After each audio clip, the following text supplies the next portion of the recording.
काँग्रेसचं म्हणणं आहे हे यश भाजपचं आहे, हे यश भाजपचं नाही, हे यश EVM मशीनचं आहे, हे यश दुसऱ्या पक्षाच्या चोरलेल्या आमदार खासदारांचं आहे, हे यश त्या ठिकाणी सरकारी तिजोरीतून स्वतःच्या तिजोरीतून नाही, जे काय रेवडी वाटणं अरविंद केजरीवाल दिल्लीचे मुख्यमंत्री असताना या देशाचे पंतप्रधान बोलत होते, दुसऱ्यावर टीका करताना रेवडी आणि प्रत्येक महिलेच्या खात्यामध्ये 15,000 रुपये बिहारमध्ये न मागता देणं, अशा पद्धतीनं रेवडी वाटपाचा हा विजय आहे।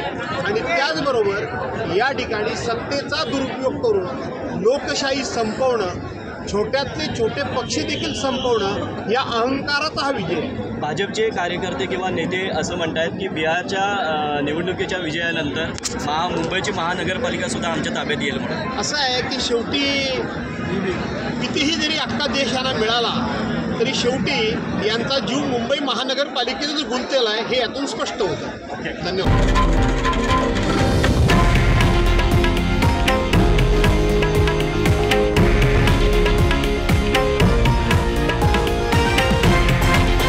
हे आहे देशातील नंबर 1 न्यूज नेटवर्क आणि आपण पाहत आहात TV9 मराठी, एकमेव।